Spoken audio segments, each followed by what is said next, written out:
And now, Mystery Theater.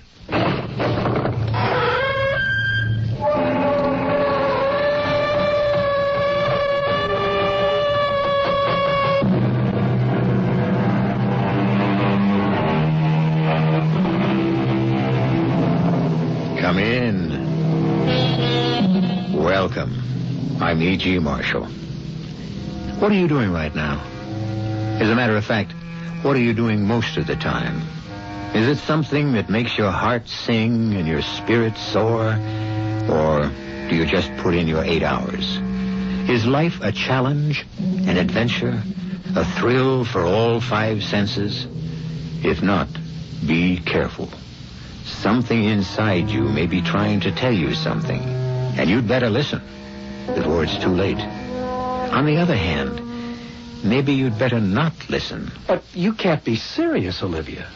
Oh, I'm deadly serious, if you'll excuse the pun. But why do you want to kill your husband? Why? Well, Doctor, he bores me. But, Olivia, that's not a reason. I disagree. It's an excellent reason. Olivia, I could say you're joking, but something tells me you're serious. I'm always serious, Doctor. But why do you have to kill John? Why don't you just divorce him? If I divorce him, I get nothing. If he dies, I get his entire estate. Oh. So that's what it's all about. Money. That's what the whole world is about, Doctor. Love and money. Right now, I have neither. Within a week, I shall have both.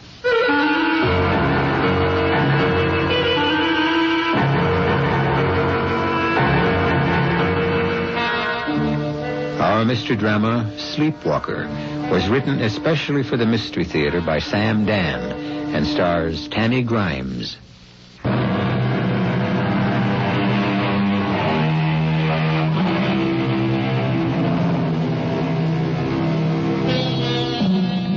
John Worcester is 70. His wife, Olivia, is 35. And if some of you are already saying, aha, believe me, you have something to say, aha, about. Our story begins at 2:30 of a dark, moonless morning in the garage of their country home, which is called Eagle's Nest because it's high, high on a hilltop. And why does it begin in the garage? Well, because somebody seems to be working on John Worcester's expensive imported sports car. At 2:30 a.m.? Who could it be? Why, it's Olivia. Blonde, slim, delicate Olivia. And what is she doing? She appears to be doing something to the brakes. Doing it deftly and swiftly. And now she's finished. She washes her hands, removes her coveralls, revealing only a beautiful lacy nightgown, and walks slowly into the house. Olivia! Livy! Olivia! Hold on! Olivia, my darling, you're walking in your sleep again. Walking? You are. That's impossible. Then what are you doing out here in the hallway? Here in what hallway? And look at the trail of destruction you've left. Oh, the vases. The vases you brought home from Greece. Must be true. I do walk in my sleep. Where was I? I don't know. And, what could I have been doing? Now, dear, get back to bed and we'll worry about all that in the morning.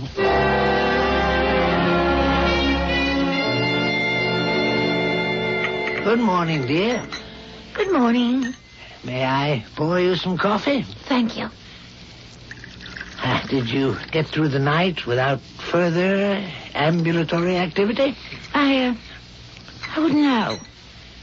Now, are you convinced that you walk in your sleep? Yes. I suppose I am. Did you know there's an opera about sleepwalking? It's called La Sonnambula by Giacomo Bellini. I never would have suspected it. Bellini. He was a contemporary of Rossini. Rossini, Bellini, Donizetti. They were great rivals. Why should I walk in my sleep? Poor Bellini died very young, 34, I think. But La Sonnambula was produced in New York 50 years later. Oh, who cares about all that? Honestly, darling, sometimes... Sometimes what? Oh, sometimes... Can't you just let things go? I don't have to have a history of every little... Darling, please. I thought you'd be interested. Oh, I'm very much worried. I'm concerned. Why do I sleepwalk? That's what you're going to ask Dr. Schwartz. I don't think this is anything to see a doctor about. I spoke with him just a few minutes ago. You're to drop over there right away. Oh, but I can't. Why not? Because you need the car. You have a golf date. I canceled it. But you were looking forward to playing. It would be better for all concerned if I stayed home and started another chapter on my book. Now, I want you to see the doctor. Please, dear. It could be quite serious. All right. But what can he give me for my sleepwalking?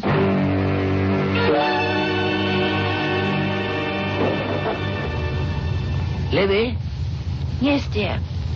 you must promise me something. Yes, dear. Promise to go down the hill in second gear. Yes, dear. No, I'm serious. You know how that road twists and turns and how steep the grade is? Promise? Yes, dear, I promise. You see, the rate of acceleration can be expressed by the formula T equals... Darling, have I ever broken my promise? Wait a minute. You have a little smudge on your nose. Where? On the tip. Oh. And on the lobe of your ear. Oh, how did it get there? I did wash this morning. Highly significant. Of what? Honoré de Balzac says... Oh, please. No, wait a minute. This should amuse you. He said that the surest way to tell a woman's age is by the tip of her nose and the lobe of her ear. I've got the same kind of smudge on my thumb. I better go back inside. You'll be late. The doctor's trying to fit you in. Now, please, drive carefully. I always do. And remind him of Emily Dickinson's warning to doctors. Surgeons must be very careful when they take the knife. Underneath their fine incisions stirs the patient's life.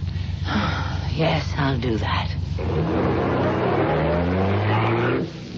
There are times when I could kill him. No, I don't mean that.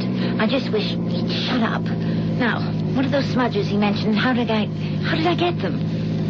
I didn't notice it when I went to bed last night, and so it must have happened while I was sleepwalking. And I'd better slow down. I really had better slow down. I better... The brakes. The brakes. What's wrong with the brakes? I'll never make it. I'll never get around that curve. I can't make it.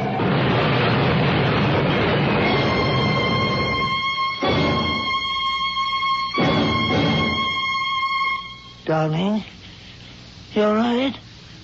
Yes, I'm fine. I've been kept here, they said, for observation. Then something's wrong. Well, yes, in reverse. Oh, what? The car was totaled. But me, I don't even have so much as a scratch. And Dr. Schwartz and the rest, well, it has them confused. What does? Shouldn't I have suffered some injury? Well, that's true. Statistically... Some token injury? I mean, look at it from their point of view. What did happen? The brakes. They failed. That's impossible. I stepped down on the pedal, and I didn't have any brakes. Yeah, but I told Teddy to take care of the brakes last week. We had a complete new set. The brakes were perfect. They may have been perfect, but they didn't exist when I was coming down the hill. Oh, brakes don't go bad suddenly for no apparent reason. Well, what could have happened? I don't know. I don't have the faintest idea. Teresa, did you bring me the book I asked about? Oh, yes, ma'am. And I don't mind telling you, they thought I was crazy at the library. Last Sunday, something, I couldn't even pronounce it. Thank you, Teresa. Are you coming home today? As soon as I see Dr. Schwartz. Oh, I don't know why they kept you here. Oh, listen, you know the pink lace nightgown? Well, I never said laundry was my strong point. I mean what I am, basically, as a cook. What happened to the nightgown? Well, you had a smudge, a smudge of dirt, and well, I kept rubbing at it, you know. Well, I rubbed too hard, and now... Well, you got a hole there. Well, like I say, laundry isn't what I... On the pink nightgown? What kind of dirt? Well, no, that's what I couldn't figure out. It was like grime, you know? No, I don't know. Well, it's like what Teddy gets all over himself in his clothes when he works in the garage. Oh. So, well, how could it get on your nightgown? I don't know. There's only one way to figure it. You was walking in your sleep. What would I have been doing in the garage? Don't ask me. Sleepwalking, somnambulism, is definitely the sign of a psychic disturbance. An unhappy person is trying to find a way out of an intolerable situation. There's an opera called La Sonnambula. A Swiss farm girl is engaged to a farm boy. A duke visits the village. They find her in the duke's bedroom. Why was she sleepwalking in the Duke's bedroom? Why not in her fiancé's? Why was I sleepwalking in the garage? How do you know you were in the garage? I had grease on my hands, face, and my nightgown. What was in the garage? Now, really, Dr. Schwartz, what would be in the garage? The car. Nothing else. No one else. This was 2:30 in the morning. I never believed people could walk in their sleep. Well, they can. Oh, I know that now. Tell me, what else can people do in their sleep? Theoretically, you can do almost anything you're able to do while you're awake. But you're asleep. What is sleep? Actually, you disassociate yourself from your real existence. But why? You keep asking why, and I keep telling you it's because your real existence is intolerable. I'm frightened. Now I'm frightened. I know what I was doing in the garage. Yes? I was tampering with the brakes. Could I do that in my sleep? You could if you know anything about brakes, which you obviously don't. Why do you say I obviously don't? I took a course in automobile mechanics. You did? Why shouldn't women know about mechanics? Well, it's just that... Are we invading another sacred masculine domain? You haven't told me why you think you were in the garage tampering with the brakes. Why would you want to kill yourself, Olivia? I didn't want to kill myself. Then why did you deliberately ruin the brakes? That should have been a sure way to end your life. I know that hill leading down from the house. Doctor, it was only by chance, a fluke, that I was driving the car. If I fixed those brakes because I wanted to kill someone, then that someone is John. I hardly ever drive the car. John, I can't believe that you would want to kill John. Why would I go to all that trouble to kill myself? Surely I could think of easier ways to die. Olivia, do you really want to kill John? Yes. Now that I think about it. Now that you bring that thought out in the light. I do want to kill John. I really do.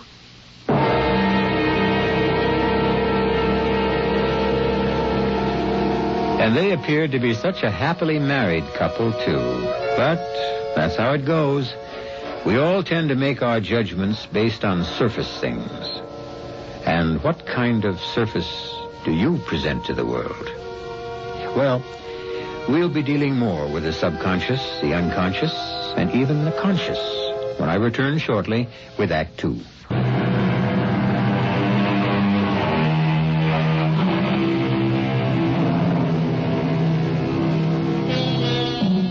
So, the reason you walk in your sleep is because you're trying to go somewhere.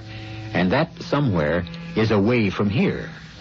Because here has become an impossible place. Olivia Worcester wants to leave her husband in the basic sense, which means leave him dead. In her first attempt, engineered by her subconscious, she almost killed herself. What now? But why do you want to kill John? Because I simply cannot stand him any longer. That's hardly a reason to kill him. It's the talking.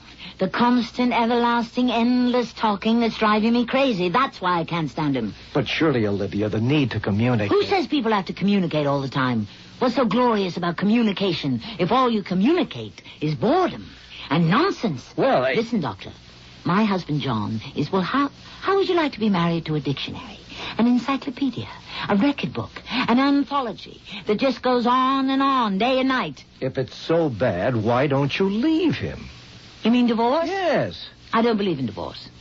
I took a vow to, I know what you're going to say. Human beings are changeable animals and cannot really make lifelong pledges. Well, yes, basically. Then what happens to ethics, to morality? You're willing to commit murder and you talk about ethics and morality? What's immoral or unethical about murder? We always can find ways to justify it in the name of a higher purpose, especially when an entire nation does it. You can't compare a nation's fight for freedom, for independence. Why not? The reason I want to commit murder is for my freedom, for my independence. But you have an alternative. Divorce. I made a vow never to divorce him. I didn't make a vow not to murder him. That's a very convenient morality. You can't mean all this. You doctors. You want everything so nice and neat and orderly. And most of your patients play that game with you because they want your approval. But this is how I think and how I feel. We have to do something about it. That's right. Because if I don't kill him, then I'll keep on walking in my sleep where I have an excellent chance of killing myself. You need therapy, Livy. Let me recommend a psychiatrist. And what will he do? Make my thinking more acceptable? The word is normal. Same thing.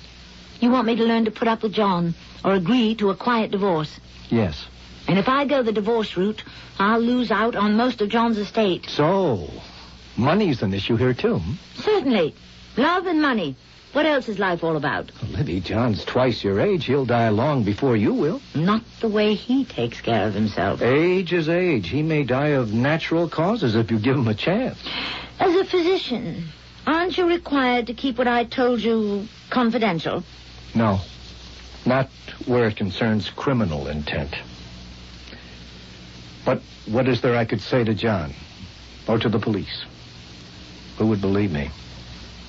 Do you believe me? Yes.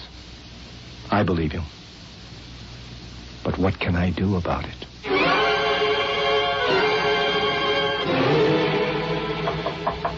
Come in. What is it, Teresa? Mrs. Worcester, I was wondering if you'd go downstairs and put in a good word for Teddy. Why? Well, Mr. Worcester's fixing to fire him. Fire Teddy? Why would anybody want to fire Teddy? Well, the mister's real upset with Teddy. And, well, if he fires him, I don't know what I'd ever do. You see, Teddy's asked me to marry him. He did? Well, not in so many words, but, well, he's been hinting at it. So, well, how could I stay here if he's canned? Well, we can't let that happen. Wait. What have you got there? Is that a gun? Yes, ma'am. It's Teddy's old .32 caliber revolver. What do you do? Well, when Teddy loses his temper, he's apt... Well, you see, he shouldn't be near a gun. Oh, he calms down mighty quick, but to be on the safe side... Well, could you take this and just hide it somewhere? No, please. He'll know I took it, and he'll get it out of me. All right, go downstairs. I'll hide the gun till he comes to his senses. And you will try to make Mr. Worcester see reason and not fire him? Of course.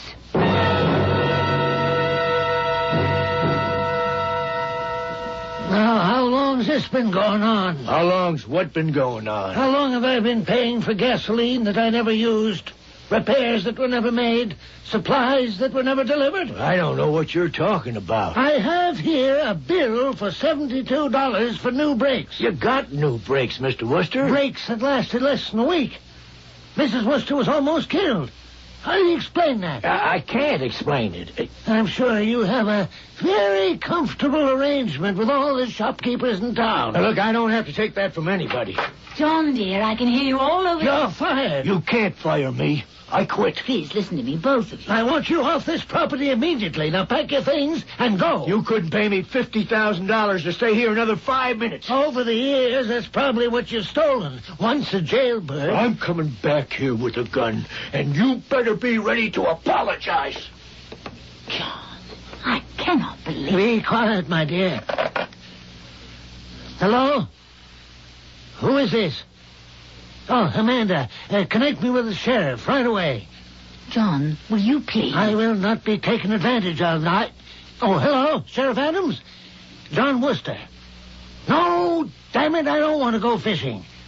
All I want to tell you is if ever I should be shot to death, the killer is Teddy Kellogg. Yes, I caught him stealing. John, you did no such thing. I faced him with it. He turned nasty and he threatened me. No, it won't do you any good to come up. If he's going to do it, he can do it before you get here. Now, I just want you to know, if it happens, who the killer is.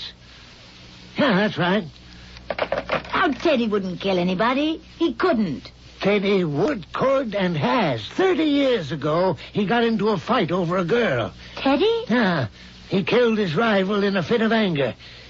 When he came out of jail, I was the only one willing to give him a job, and this is how he repays me. I caught him. He never had those brakes fixed, and it almost killed you. Well, I'm sure there must be some other explanation. Suppose you had been killed in that crash, and Teddy also kills me. You know the probability of both the husband and wife meeting a violent death during peacetime? No. In this country, the odds are now 1 in 18 million. I'm thrilled to hear it. The word kill has a fascinating etymology. Darling, I'm not interested. Kill and quell share the same root. What would you like for dinner? And oddly enough, so does qualm. Evidently, a qualm is what you're supposed to feel when you kill. I don't think I'd feel any at all. Oh, darling, you kill? Why, that's impossible.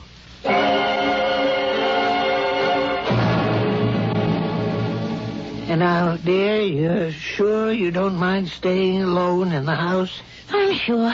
It's only for one night. I do have to meet my publisher in New York. I said I didn't mind. I'm sorry about Teresa. John, you'll miss your plane. I realized she had to quit after I fired Teddy, but I couldn't help that. The man is so obviously a thief. Well, all that's over now. Are you sure you'll be all right? Yes. Talking about thieves, do you know the very first time the word thief is mentioned in written history? John! Where has the time gone?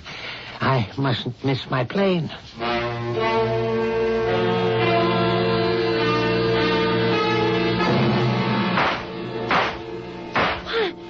am I doing? Where? Oh no. I was standing next to John's bed. His empty bed. And I had fired 3 shots into his pillow. It was the noise that had awakened me. But there I was, walking in my sleep again, trying to kill my husband again. And I knew that I would keep walking in my sleep until I did what I knew I had to do. Kill him. And right there, I suppose, a way to do it formed in my mind. I would get rid of my husband and my sleepwalking at the same time. And the more I thought of it, the sounder it all seemed. Well, mind if I join you? Hello, Doctor. What are you doing in town? Oh, John is in New York today, arranging to have a new book published. What about your problem? Which problem? The basic problem, sleepwalking. Oh, that. Are you still at it?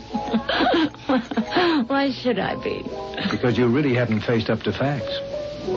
Olivia, you have to leave him. What kind of horrid thing is that to say? Because if you don't, you're going to kill him.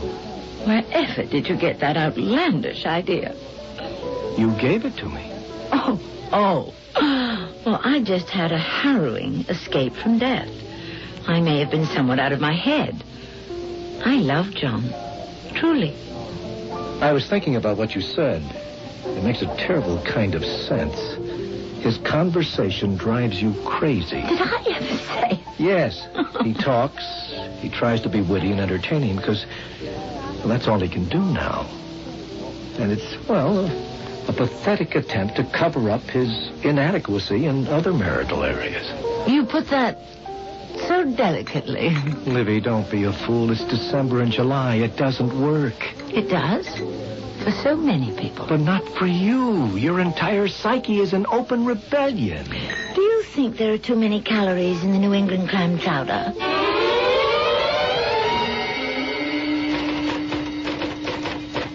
hope I'm not disturbing you, darling. Oh, no, not at all. New book's coming along just fine. It's all about the history of marriage. That is, how marriages have influenced history. Oh, it's fascinating. Hey, do you realize that the 3 great European kings who were overthrown by revolutions were married to the same kind of woman? Really, John, Nicholas of Russia, Charles I of England, Louis XVI. John, why don't I make us a cup of tea? Oh, well, hurry back, dear. Your reactions are so important to me. Who was it said, well begun is half done? Listen to me. I'm even talking like him now. But I'm beginning to do what has to be done. And the first thing is to make a telephone call. Hello? Daddy, it's Mrs. Worcester. Yes, ma'am. At your service. Daddy, it was a terrible misunderstanding between you and Mr. Worcester. I'm sure it was. I know for a fact. He's sorry. And he should be. I know, but, well, he'd like to have you with us again. All he's got to do is call me up and apologize. We can't do that, Teddy. You know him. Well, I got my pride, too. If you were just to come up here tonight and say hello to him, it would be as if nothing had ever happened. Well... Now, Teddy, you need the job, and he needs you. Well, okay. I'll be there. That's the first thing taken care. And now for the second thing, which is another telephone call. Did Professor Alexander Graham Bell ever consider how indispensable his invention would be to all sorts of people? Sheriff Adams speaking. Sheriff, this is Olivia Worcester.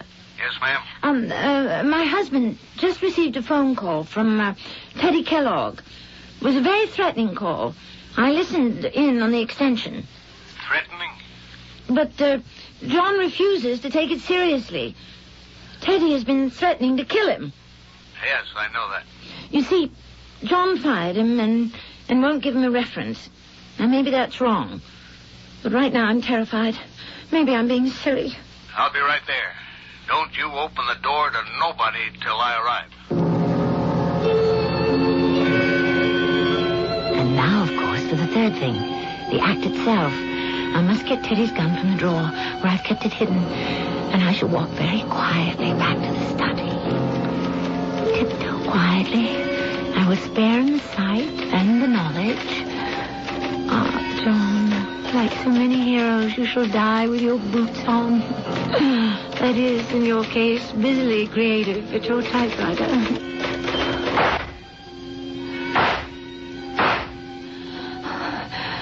And now, I shall wipe my fingerprints off the gun and do the ladylike thing. Faint at the sight of this awful blood and violence.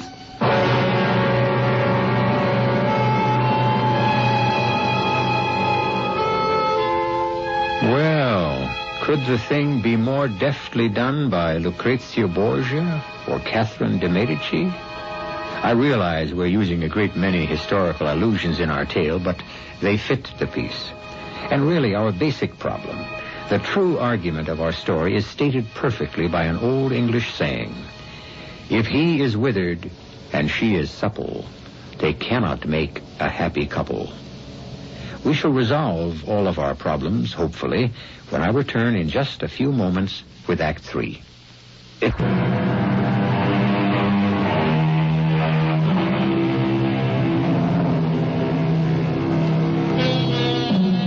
Sleepwalking, or somnambulism, is a deep psychic disturbance, an indication of a dangerous problem. Therefore, if one is to rid oneself of the affliction, one must rid oneself of the problem. And that's just exactly what Olivia Worcester has done. She got rid of her problem, utterly, completely, and permanently. She killed him. Mr. Worcester, the missus said I was to come back. Mr. Worcester! Mrs. Worcester! What happened? Mrs. Worcester, what happened? What happened? You killed him! Oh, you killed him! Now, Mrs. Worcester, I did no such thing. Murderer! Mrs. Worcester. You threatened to kill him and you came up here, murderer! Now, hold on. You got this all wrong. I saw you do it. I was here and I saw you do it. But I never... You had your gun and you fired at him. No, I didn't. You killed him. You're crazy. You just called. Less than 20 minutes ago. You threatened his life. I did no... I heard you on the extension. I better get out of here. Murderer! They'll believe her. You won't escape. You won't escape. Hold on there. Hold on. Stand still, Ted Kellogg. I'm being framed. Just hold still. You're not going to pay for that murder. What murder? John Worcester. You mean you killed him already? I didn't kill him. Let go of me. Sheriff, he killed my husband. He killed my poor darling husband. I didn't kill him. He came into this house like a madman. And he had the gun in his hand and he just shot John down. In cold blood, he emptied the gun. I fainted. Oh, it's too horrible to talk about. Now, you just take it easy, Miss Worcester. Sheriff, it's a lie. And you shut up. You'll get your chance. Mrs. Worcester, I don't know what to think. Oh, Teresa, I forgive him. He didn't know what he was doing. He says you'd called him on the phone and asked him to come here. Oh, no, my dear, I'm sorry. But he never lied to me. My dear Teresa, he has to deny his guilt to you.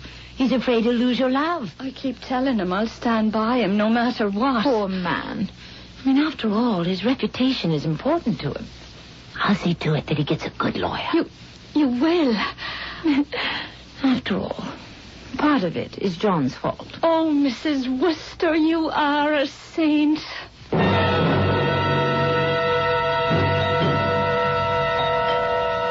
Just a minute. Oh. Hello, Olivia. Dr. Schwartz. May I come in? Thank you. I was on my way out. So, Olivia, you actually did it. Did what? Livy, you know what? Oh, please, I'm busy. You killed him. I killed John? Oh, yes. I'm afraid your information isn't adequate. Teddy killed John. No, I was right the first time. You killed John. And then you framed Teddy. Now, see here. You have no right to... Don't waste all this outraged innocence on me. Save it for when you'll need it. I haven't the faintest notion of what you're talking about. We were all through this before. We spoke about your absolute need to kill John. But the police have Teddy. The police, being human like the rest of us, can make mistakes. No, Teddy threatened my husband, who warned the sheriff that Teddy might try to kill him. My husband gave Teddy ample motive. I know all that. Furthermore, the murder weapon was Teddy's gun. Which was in your possession. Oh, no. I had returned it to Teddy. He denies that. I'm sorry. So? What happens now, Does Teddy pay through the nose for your murder? Teddy, of course, was drinking that night. He was brooding. He felt he had been ill-used. It was a crime of passion. He may get 5 or 10 years. On the other hand, you could plead temporary insanity. You're psychologically disturbed. You would get an indeterminate sentence to be served under psychiatric supervision and treatment. You could hope to be cured. You can't inherit an estate if it comes to you through an act of murder. Olivia, I'm trying to save you. By throwing me into prison? By trying to cure you. You can't prove one word of what you're saying. Olivia, you're playing for the highest stakes in the world. Your life, your sanity. My life is in no danger, and I'm perfectly sane. Olivia, you and I know better. You and I know what you felt you had to do. Perhaps. But Teddy has obligingly done it for me. It won't work. Oh, but it's working nicely. Why do you want to rock the boat, Doctor? In the long run, everyone will be happy this way. I still say it won't work, Olivia. It'll backfire. You can't get away with it. Doctor, can it be that you are the one who's psychotic? I'm sorry, Olivia. I know what I know. And I'm going to work on it full time. I'll see that justice is done. Off the record, why? Because it's the right thing to do. I couldn't forget that tone in his voice. It just terrified me. This man is out to destroy me. And then I said to myself, don't be a fool. What can he do? Soon the trial will be over, and it will all be forgotten. I decided I had nothing to worry about. That's what I decided consciously. And then, a few days later, while waiting to testify at Teddy's trial, the sheriff asked me... Say, Miss Worcester, why'd you buy a gun? A gun? Yeah. 38 caliber revolver. I mean, it's legal in this state and all that, but... But Jim Richards over at the sports shop happened to mention that you picked one up the other day. But You really don't need one. And people have more accidents with those things. Well, there it was, in the glove compartment of my car. A 38 caliber revolver, fully loaded, and a sales slip. I looked at my checkbook, and there was the stub. I had written a check to Jim Richards' sports shop. But when? When had I done this? And then I knew. I knew it was sleepwalking. Because I remembered everything Dr. Schwartz had told me. And I even knew why I bought the gun. Because I knew I had to kill. And now I'm sleepwalking again. Now, Mrs. Worcester, let us continue your testimony. You say the defendant entered the room. Yes, I was reading. My husband was typing. And Teddy, Mr. Kellogg, shouted at my husband that he was going to kill him. And what happened? What happened? He fired his revolver at John. He emptied the gun. How do you know he emptied the gun? Because he kept pulling the trigger. You could hear it go click, click, click. And the clicking was even more frightening than the shots. And then? I don't know. I fainted.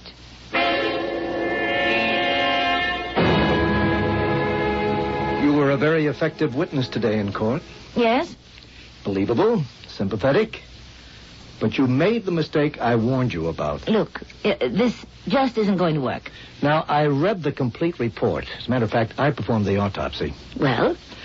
Now, you say he emptied the revolver at John. Yes. The revolver has 6 chambers. Only 3 bullets were found in John's body. So? What happened to the other 3? I don't know. How would I know?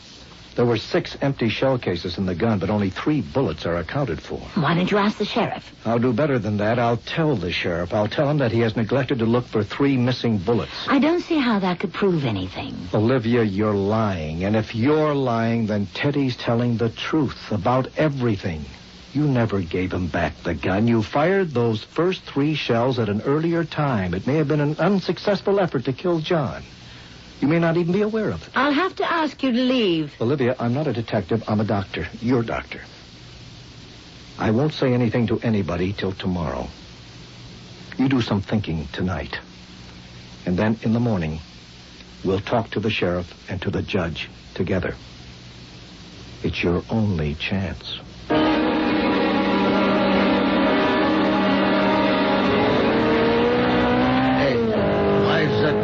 Driving at that speed.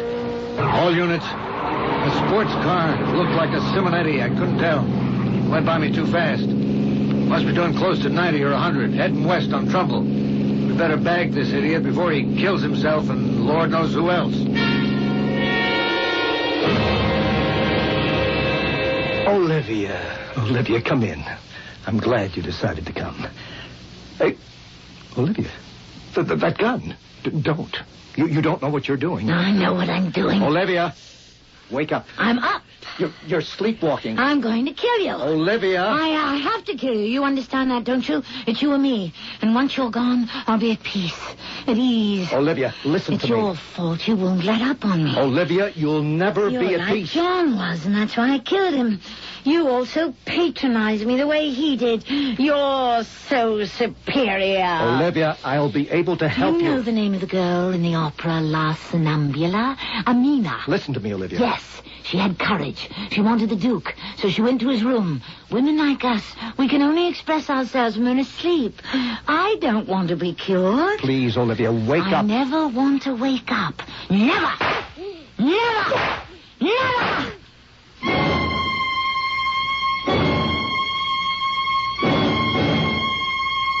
I'm sorry, Mrs. Worcester. I must arrest you for the murder of Dr. Stephen Schwartz. What? I must advise you that you have the right to remain silent. Murder? Your car was seen outside the doctor's house. The shots attracted attention. We have a number of witnesses who saw you coming out. We've looked in the glove compartment of your car, and we have the revolver. But he was my doctor. Why would I want to kill him? You'd know that better than we would. Why? Miss Worcester, you were described as wearing a robe over a nightgown. And this could have been a murder of passion. How dare you imply? I'm sorry. I'm only telling you what it looks like. And since you recently purchased the gun, that's premeditation, which could make it first degree. If people say they saw me do it, then I must have done it. You want to sign a confession? But I was walking in my sleep. It was all sleepwalking. Miss Worcester, as an old hand, let me give you some advice. Don't tell that story. But it's true. I do sleepwalk. Ask Dr. Schwartz. Yeah, well, that's the problem. Dr. Schwartz is dead. But it's true. Yeah. Well, for your sake, I can only hope a jury will believe it. And why should they believe it? It looked like a lover's quarrel. I mean, it looked like that. After all, she had been married to a much older man. The victim had been their doctor. And it seemed logical that he may have promised to marry her one day when she was free and had reneged on his promise, which is why she bought the gun. Now, isn't that a more believable story? I'll be back in a few moments.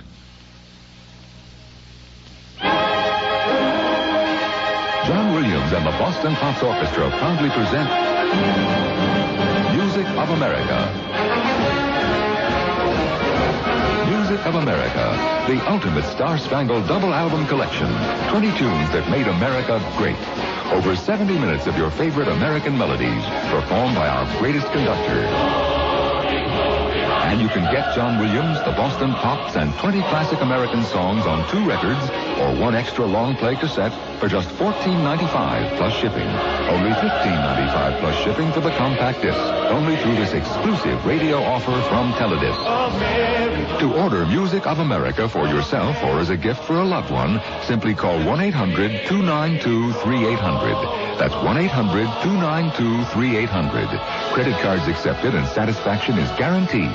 Just call 1-800-292-3800 for Music of America.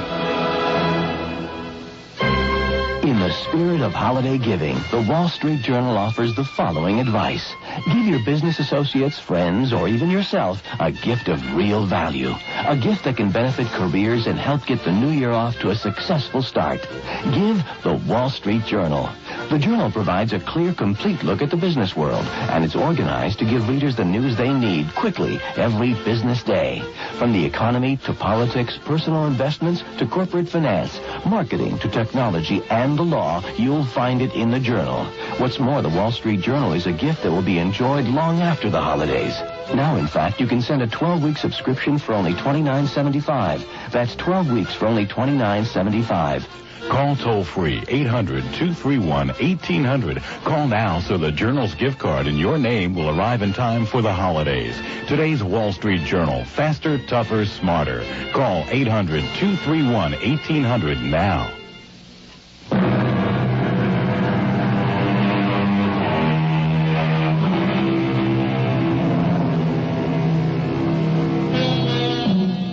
How did it all wind up? Teddy Kellogg, who was innocent, got off with a suspended sentence. He's going to marry Teresa. Olivia Worcester is being treated at an institution for the criminally insane, and she may never get out unless she discovers a way to escape in her sleep. Whatever you do, don't go to sleep at this time, because we need a fine, experienced, sensitive audience right here, 7 times a week. Our cast included Tammy Grimes, Robert Dryden, Carol Teitel, and Sam Gray. The entire production was under the direction of Hyman Brown.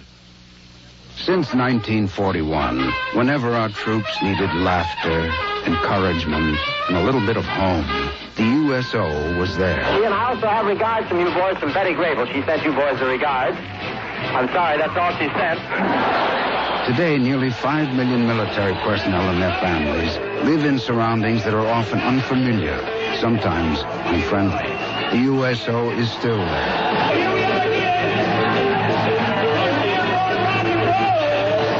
Captain Bill Hayden, Executive Officer, USS Eisenhower. When you guys take the trouble to come out here and visit us, we feel like the country's really behind us. Without you, there'd be no USO, because the USO is supported by contributions from private citizens. So let our service people know that wherever they're serving, they're not forgotten. The USA still needs the USO, and the USO needs you. This is E.G. Marshall inviting you to return to our Mystery Theater for another adventure in the macabre. Until next time, pleasant dreams.